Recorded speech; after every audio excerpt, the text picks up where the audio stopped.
My name is Sam. Once again, I want to thank all those that have been inquiring. I'm just trying to take on some lots of questions and inquiries. First, I'm not a consultant. Some people are saying I should write a book. When I think its time is due or that I'm qualified to write a book, I'll write a book. For now, I don't know if I'm qualified to write a book. I'm not an author. I'm just a businessman sharing his life journey, his mistakes I made, how I'm able to dig out myself. Now, there are some people that are asking me that I should give ideas of businesses people do in diaspora. You can do from diaspora in Nigeria. First of all, I'll be honest with you. 95% of businesses that people do from diaspora are not running as a profit. Those that are even existing are just doing it. I did business from diaspora. I'll tell you 95% are not successful. So if you're in Canada, Europe, America, Asia, if you want to do a business in Nigeria, you must be somehow involved. And that becomes a job because you'll be like, I can't be there and I can't be here. People are asking, bros, what can I do from diaspora, in business that will survive? I don't think it's hard. I will not encourage. But however, I'll just share about maybe five things and tell you disadvantages and what you can do. Okay. First of all, the rate of failure of businesses in the diaspora is very high, about 90 to 95%. And what is the reason why they fail? Some of the reasons is because Nigeria, there's entitlement mentality, dishonesty, greed, failed system. People are not honest in this country, which is affecting us globally. Okay, you go to the airport, you meet I'll talk about my China story. To import something due to their fast experience, a Chinese guy meets you and gives you just 50 samples. You're trying to buy a 2,000, he gives you just 50 or 10, and you abscond with it. You don't pick his call anymore. All those things. So there's a trust issue in this country. There's a big trust issue. Okay, people have messed up everything, and there's no trust anymore amongst people. Trust issues in Nigeria.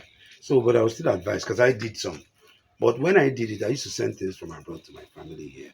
I noticed they see it as you're doing them a favor, that you're having fun. Why should you be scratching them for the money? They don't know that sometimes you've maxed your credit card, you took overdraft, you mortgage your house to do all that. So please, I just want to advise you: be careful, be careful, be careful. Only about 5 to 10% are profitable.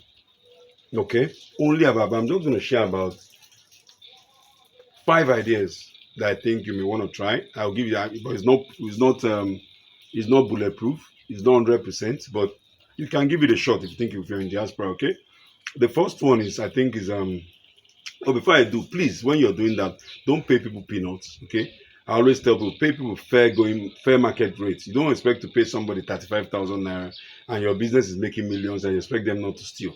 The thing is that part of the problem is that not just the workers, even the employers, some of them are very mean and wicked. They say, okay, it's the going rate. Now everybody's paying. For the fact everybody's paying 45,000 doesn't mean why you should pay 45,000. Pay people well, okay, so that when they steal, you have a reason of their ungratefulness. It doesn't mean they will not be ungrateful. They might not steal, but um, you can still, just do that. That's just what I think, okay? Pay fair value. Have CCTV that you can see. There are technologies now you can see through your phone anywhere you want in the world. And the two things, have ghost monitors, ghost buyers. Okay. So the first thing, have ghost buyers.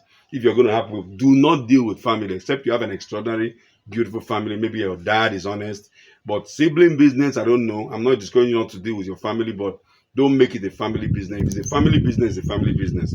You can tell them, look, you know what? Don't be involved in running it if you don't trust them, but I'll be paying you salary from it. Okay. You're not involved in the running. You can drive past. Okay, I saw somebody. Do not. If not, they'll think you owe them money or favor that they help you grow your business. The first one is Airbnb. Airbnb business is very, very lucrative. If you have it in a good area, you have CCTV, you have a good manager, people that have managed before. There are people that manage Airbnb for people now. You have an expected return. So what do? You come back, you stay in Nigeria for 1 month, monitor how the business go, do a good research, and you install CCTV everywhere, and you give it to a professional managers. There are people that manage Airbnb now for people in Nigeria. Okay, you could rent, you could own, so that when you're in Nigeria, you stay there. You put it in an area that is very lucrative. Don't go and situate it and convince you to put it in Ekpe. There's nothing wrong with Ekpe or Ikorodu. No, you want a place that your turnover is high, and you can anywhere from Ajah to Lekki Phase 1 to VI. If you can afford it, you either rent or own the property. It's an advantage because when you're in Nigeria with your family, you can stay there, do it up well. You can have CCTV that shows you 100% live motion, 2 4 hours, okay, from reception to the front and everything, and you monitor it. Have a tight contract with the person. If you see any building there, that if somebody steps into the building, even if it's not a guest of inquiry, you're charging. Have a tight contract. It will work, okay? And if they screw you, do not give them a second chance. Then what this is what you're going to do that my friend does, okay? What we'll do is we'll send people who go and lodge there. We do that once a month. Once a month, we'll send somebody there. I want to lodge, and we'll offer the person will offer we'll give the person the money, offer the manager money on the side. Guess what? Out of 5 times, 3 have failed. We've not tested the other one. So that you must do that. And once you do it and you catch them, they know that you do it, okay? If the room, let's say you're renting the room 120K, they can say, you know what, pay into company account only. So the guy said, I will give you 70,000. Let me stay here. So like I said, CCTV and ghost monitor. Ghost monitor, they don't know the person. The person pretends a lot. So if you're doing business abroad, that's so the first one is Airbnb. If you're in diaspora and you want to do business in Nigeria, that's it. Okay, I didn't say hotel. Hotel has a large frequency. Lots of diasporans are doing hotel. I don't know how they do it, but few people that I know that do it, there was no honesty. Anything that involves technicality, electrician is coming to repair, construction is doing this, daily is challenging. Airbnb, you're monitoring it, you're seeing it. Okay. Now, the second one, if you're in diaspora, is used item. Due to the way the economy is, there is a new wave of businesses in Nigeria. They are called declutters, okay? Whereby people are relocating abroad, people have to go and buy second-hand thing that are in a good rate. So you can reverse it. What do I mean? You get a 20 or 40-foot container, go to those warehouses where they sell things discount, laptop, abroad, they dispose of a lot of things, washing machine, electronics, TV, all those things. Put it in a 20 or 40-foot container, okay? And the good thing is that you can do it, you can decide to do 4 times a year. But each time it's coming, you can take a week leave from work. So once your container has landed, 2 days before it lands, you come and clear it yourself. Don't tell family or anybody to go and sell it for you. You go into the market, there are people that buy them. That container, each one, if it's well loaded, you could make nothing less than 30 million selling those things. Okay, you convert your money back and you go back. You plan again, gradual gathering. Know where you buy those used things abroad that people throw away. Nigerians still use them, just like the Declutter. Or if you can do, there's a guy in Thomas Estate, and there's another one I know in Surulere. There's one in Yaba. They are called Declutter warehouses. People, I don't know why, Nigerians love those things. Babies' clothes, those things. It's very, very, very, very lucrative.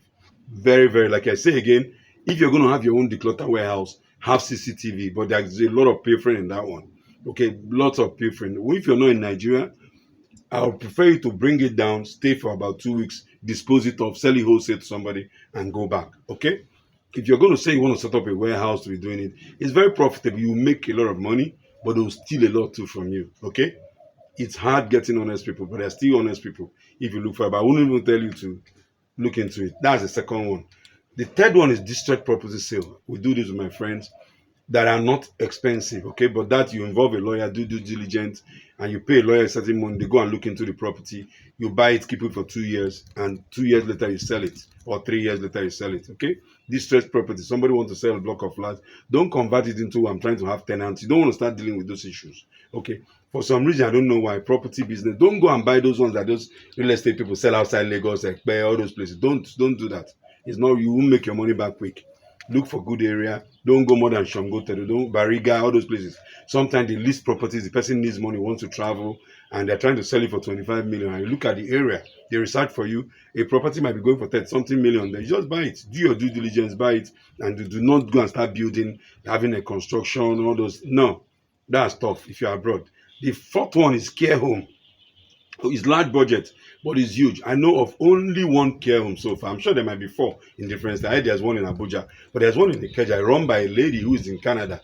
It's massive. You might not know this, that Nigerians don't go to care home. I don't know about you.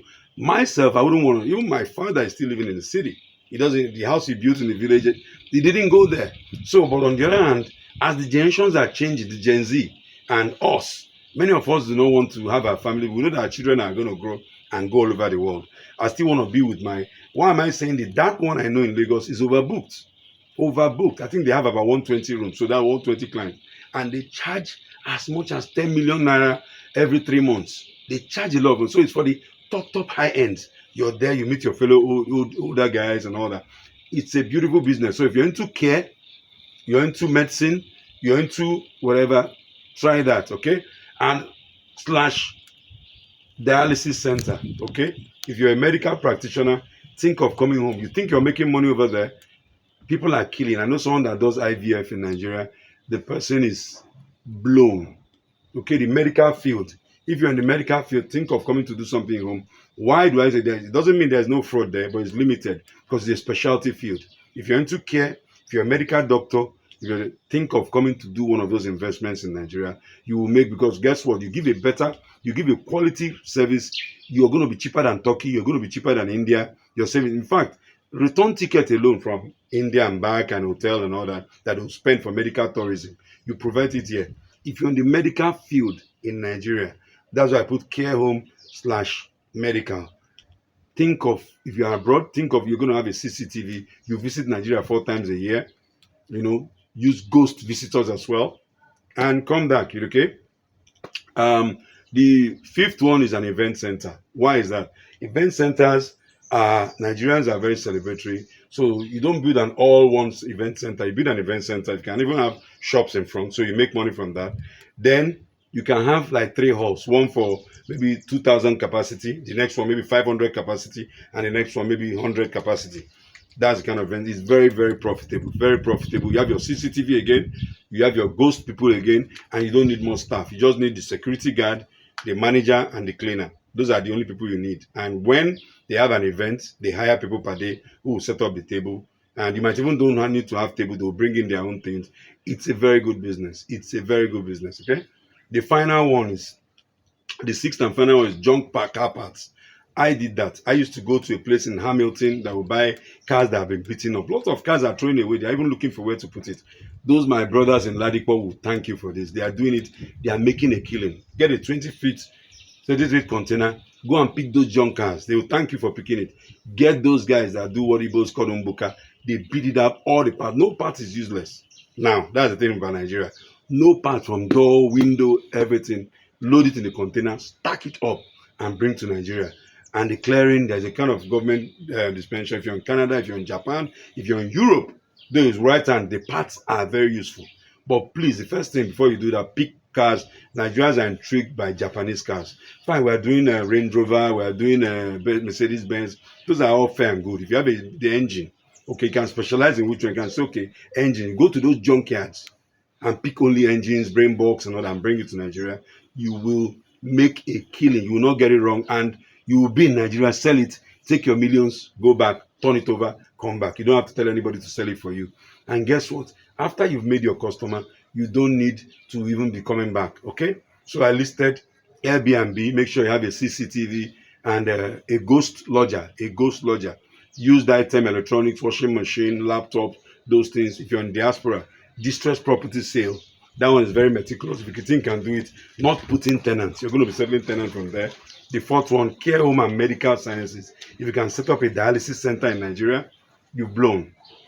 You have made it. A dialysis center in Nigeria. Event center, junk car parts and all that is beautiful. It's massive. It's beautiful. Okay. On the bonus, I'll just say things to avoid. Okay. Anything construction, we are bringing the engineer, we are bringing the electrician. Please run away. Okay. Send to Nigeria. Anything I'm sending to Nigeria, they should sell for me. I don't care who it is. Your best friend, your family, your mother. Do not do that. If you want to help them, when you sell, take a percentage. You can say, okay, I'm making 20 million from this. 10% of the 20 million, that's 2 million naira. Share it among the family. It's better. Okay. Don't use family and friends. I always say it. Then do not take loan. Okay, those are all the don'ts I'm telling you. Do not take loan to do it. Do not take loan to do it. Only take money that you think you can. If you lose, it doesn't work. And start small. Test the business small. Okay. Be extremely careful if you're a diasporan and you're trying to do business. But if you listen to this, if you know any diasporan that's been looking at starting a business in Nigeria, those are the only things you can do. But most times I still repeat it. I'm still telling you don't do it. But if you're going to do, you can follow some of these instructions and look at it, okay? Like I repeat again, 90%, 95% of them are not making profit because of some careless. But if you listen to some of the things I said and you decide to follow some of those things, you have a better shot. Once again, thank you. Like I said again, I'm not an expert. I just share from my experiences and experiences of people that I know. Stay blessed. My name is Sam.